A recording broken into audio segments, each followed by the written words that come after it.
Come on in, pull up a chair and take a load off because today I will be paging through and reviewing D&D Explorer's Guide to Wildemount for Dungeons and Dragons from Critical Role and Wizards of the Coast. So is this a must-have new addition to the 5th edition Dungeons and Dragons line, a setting that you got to get your hands on? Or is this source book really only aimed at very serious critters out there? Well, you'll find out right after this.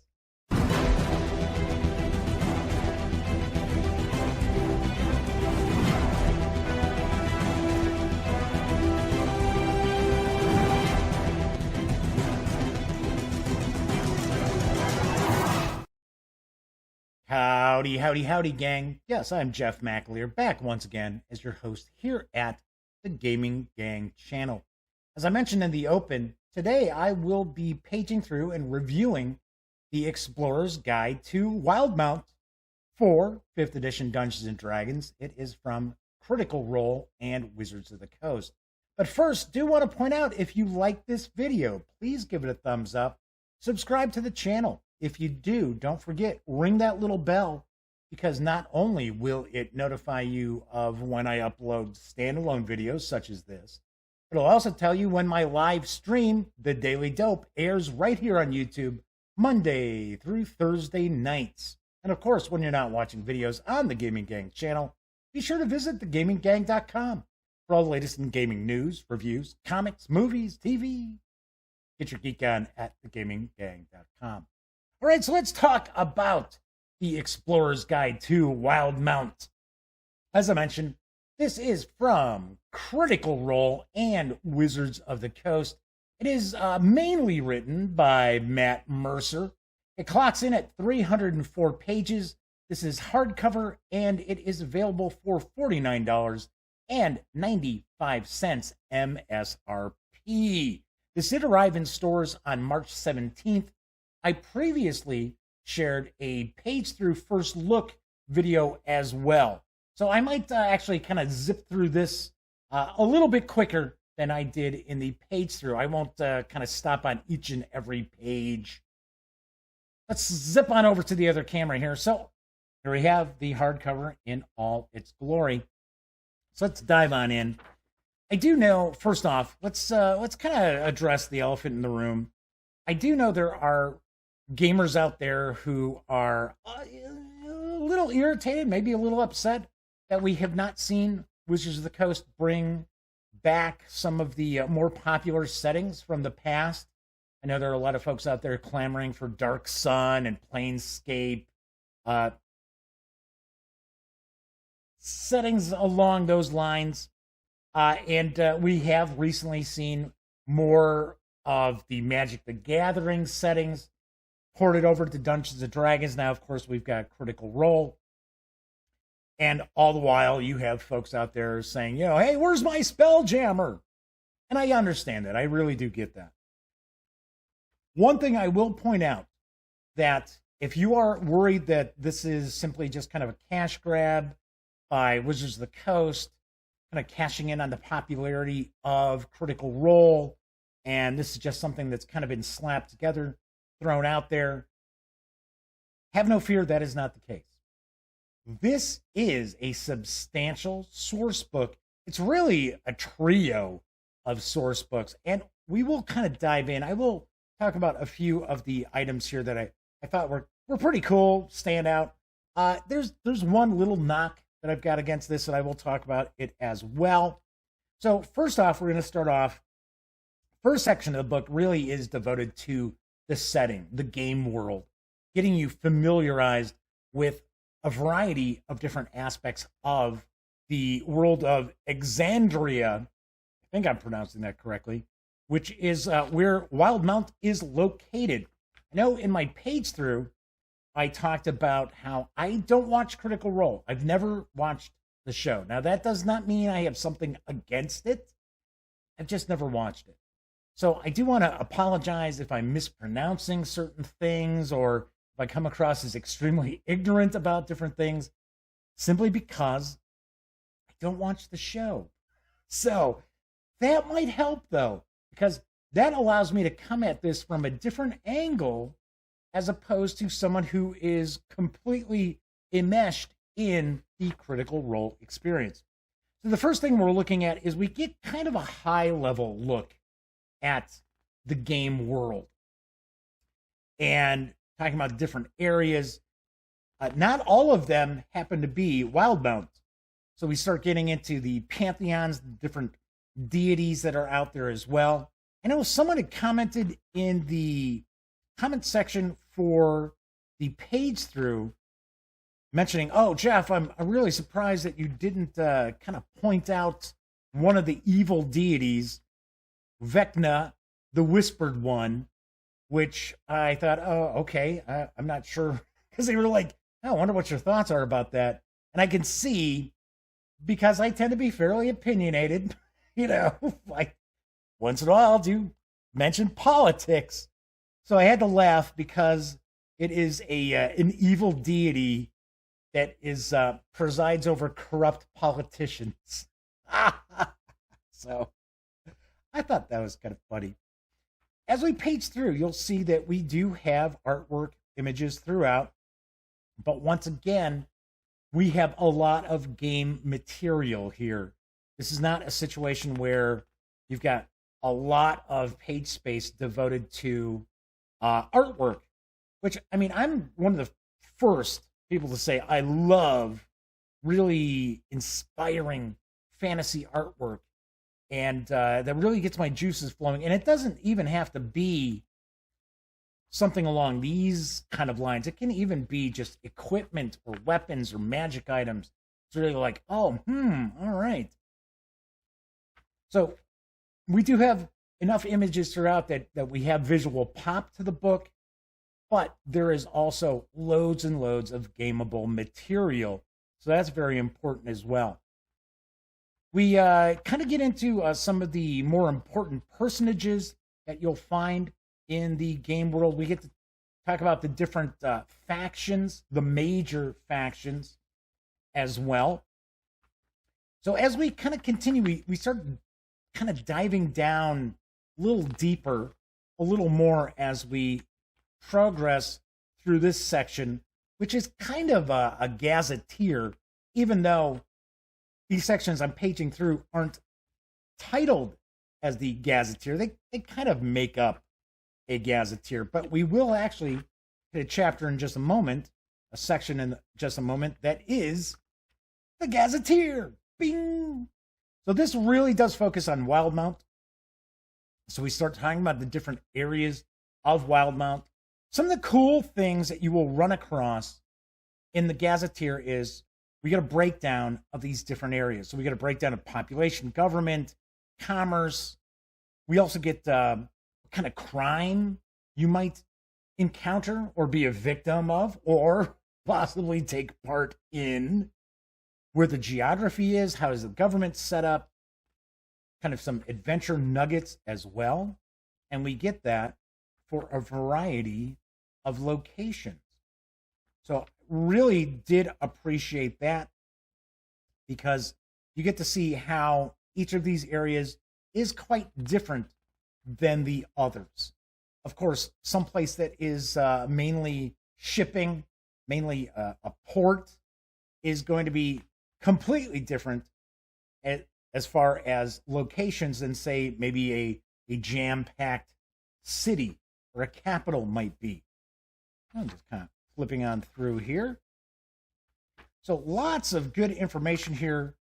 There is loads and loads to actually be able to utilize this as your game campaign. I guarantee that there is plenty of stuff in here that has never been discussed on Critical Role. What that might be, I can't tell you, because like I said, I haven't seen the show. But as I mentioned earlier, this is not something that's just been slapdashed together. This is a legitimate setting source book for you to utilize, and it is jam-packed with goodies and jam-packed with plenty of information for you to create your own standout adventures. You don't have to sit there and try to mimic the exact campaign from Critical Role, or I should say from the second season of Critical Role. So we do have some pretty cool maps throughout, some cool cartography as well. I do understand that some of this artwork has been kind of recycled, which is, I guess in a way, is a little unfortunate. I always like to see completely new artwork in different books, RPG books, but for the most part, the artwork's pretty good. There are a few few images that kind of, I don't know, I don't want to say don't seem to fit in, but I like to have kind of a uniform look to the artwork in RPG books. I don't know, maybe I'm just fussy, but there is some artwork here that looks almost like it's fan art. But as you can see, there is just, we're still in the Gazetteer here.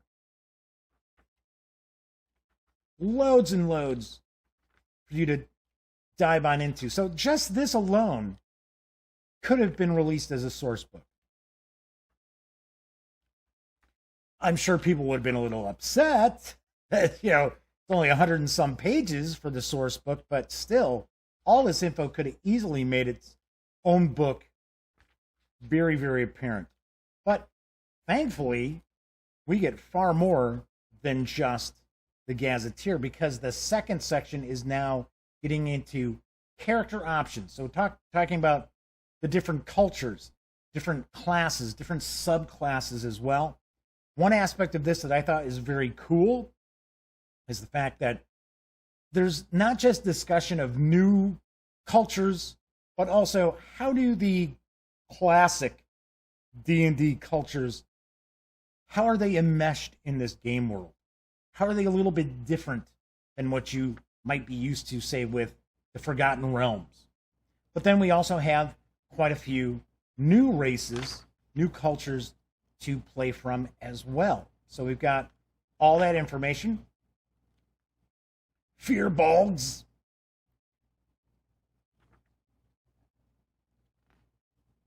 Genocide. Goblinkin. So we have sections just like we're used to seeing, like in the player's handbook, talking about, okay, so these are the different cultures that are available to you. Here's kind of the turtles. Turtles are kind of cool. I kind of have a soft spot for the turtles. I don't know why. So then we start getting into the subclasses, and we will get into Dunamancy as well, because we'll have quite a few new spells as for characters who want to pursue that school of magic. So we also kind of get a discussion of some of the traditional classes, as well as we have the new subclasses as well, such as the Echo Knights. Then we get into the Dunamancy spells, and there are a few. There's a good number of them. There's not a ton, but we do have some new spells. We have Heroic Chronicles, which is a new concept to kind of complete your character's story. We have new backgrounds as well.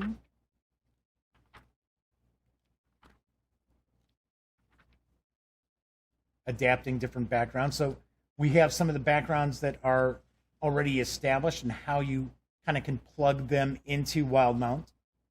So that's kind of the second section of the book, the second kind of supplement to the book. And then the third is the adventures. We have 4 different adventures. These are full adventures to introduce the players to the setting. I am not going to spoil anything here. I'm going to page through these rather quickly. Not really going to talk about them specifically. I will say the 4 adventures are pretty good. I'll be honest. I was a little surprised. I was a little surprised that the adventures were as good as they are. I mean, they're not revolutionary. They're not completely reimagining D&D adventures, but it's not just the same old, same old. They're not necessarily a hack fest. They're not necessarily, well, you gotta roll to make this skill check because you want to play Dungeons and Dragons tonight, right? They're also one of my quibbles that I have with a lot of modern adventures too, is that I did not really run into here, is the make a skill check. Well, if you fail that skill check, whatever you were trying to accomplish by that, you're going to get through other means anyway. Which kind of leads me to the point of, well, then why was there a skill check in the first place? So that is a little pet peeve I have with some 5e adventures. So as you can see, lots and lots of adventure material as well. So you're not just getting a Gazetteer, you're not just getting new character options, you are also getting 4 full-fledged adventures for you to utilize in Wildemount. Then we're going to get a little bit of info about treasures. Not a ton, just a little bit. And we'll also have a bestiary to kind of polish off the book as well. Some of the magic items are kind of interesting. I'm a huge fan of +1 mace. Snore, boring. So we do have some pretty cool magic items. I'm a big fan of magic items that are kind of like, well, it's got a boon and a bane. So I just happen to be a fan of those. Okay, so going through the treasures here. And then we wrap up with the bestiary. So those of you who do watch Critical Role will probably be excited to actually see some of these monsters, possibly for the first time. So there aren't a ton of new monsters, but there's a good number. Some pretty cool stuff, too. Some pretty cool creatures here as well. I like the Frostworm. I think the Frostworm's cool. I like the artwork for the Frost Giant Zombie as well. Just kind of flip on through here. I keep kind of catching the map that's at the back of the book. The Horizon Back Tortoise is very cool, too. It's massive, gargantuan tortoise. All right. Kind of finish up with the bestiary here. Give you a nice look at these. As Pinky has come down, you might hear Pinky making some noise. She's one of the cats here at the Duct Tape Studios. Here's the map. I have not taken the map out of the book. So there are the 304 pages of D&D Explorer's Guide to Wildemount. Let's swing on over to the other camera. I will share my final thoughts and provide a review score. So there we have the Explorer's Guide to Wildemount. As I pointed out, I know there are a lot of people out there, they're like, hey, I want my Spelljammer, I want my Dark Sun, I want my Planescape, and I get that. I completely understand that. Those are classic Dungeons & Dragons settings. Thankfully, Wizards of the Coast and Critical Role have teamed up, and they have put together a really good book. This is a really, really well done setting supplement. It's got loads of info. It really, really does dive down in. So as a game master, you are really, really going to be able to have a handle on Wildemount itself, especially through the Gazetteer and the various different locations. There's loads of adventure nuggets to kind of get the old juices percolating as well. So this was not a cash grab to cash in on the popularity of Critical Role. I will tell you that right up front. This is one of the more impressive releases from Wizards of the Coast as of late.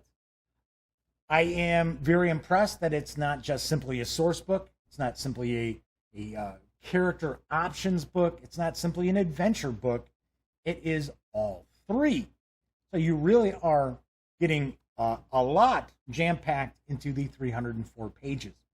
That said, my only real knock is some of the artwork's a little uneven, I guess is probably a good word I would use.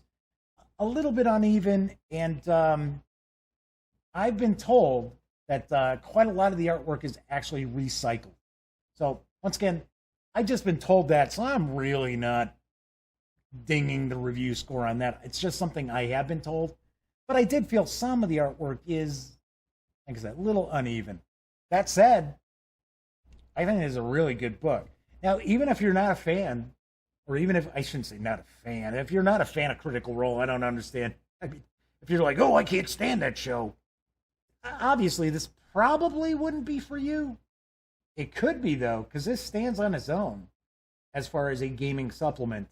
You don't have to know anything about Critical Role.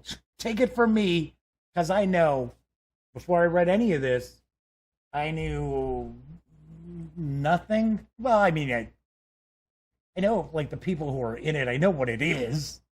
I just don't watch it. So, all in all, if you're a game master and you're looking for a new setting, new location, new campaign, even more than just a campaign, maybe you want a brand new world to drop all your adventures, your future adventures into, nicely done. As a player, though, I mean, you can certainly pick it up. You got the adventures in there, you know. Tell your dungeon master, hey, I'm not gonna read the adventures. But as a game master, I think this is almost a must-have. Or if you are a dungeon master running 5th edition D&D, looking for a new setting, a new world, I think you'll really, really enjoy this. You can't go wrong. As a player, it is really interesting. I really did enjoy reading the book itself. I don't know if it's as essential, but all in all, at the end of the day, I give the D&D Explorer's Guide to Wildemount a very, very solid 9.4 out of 10. I think it was that good. I really do. All right, that's it for this time out. Of course, if you like the video, please give it a thumbs up. And of course, subscribe to the channel. If you do, don't forget, ring that little bell, because it will not only notify you when I upload standalone videos, such as this one, it'll also tell you when my live stream, The Daily Dope, airs Mondays through Thursdays right here on YouTube. And of course, when you are not watching videos on the Gaming Gang channel, be sure to visit gaminggang.com for all the latest in gaming news, reviews, comics, movies, TV. Get your geek on at gaminggang.com. Do want to point out, these videos are being shot during the COVID-19 pandemic. So I do want to make sure that everyone out there is being smart, staying safe. Really, really want everybody to do everything they can to stay safe and stay healthy. So just want to toss that out there. And of course, once again, I'm Jeff McAleer, and I'll see you next time.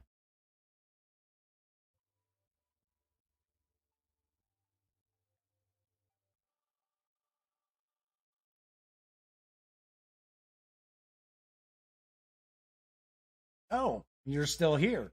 Well, if that's the case, by all means, subscribe to the Gaming Gang channel by clicking right here. And of course, if you want to catch up on past episodes of The Daily Dope, check out this playlist. And if you'd like to see what YouTube's recommending you take a peek at from the channel, just give a click right over here. Of course, I'm Jeff McAleer, and once again, thank you very much for watching.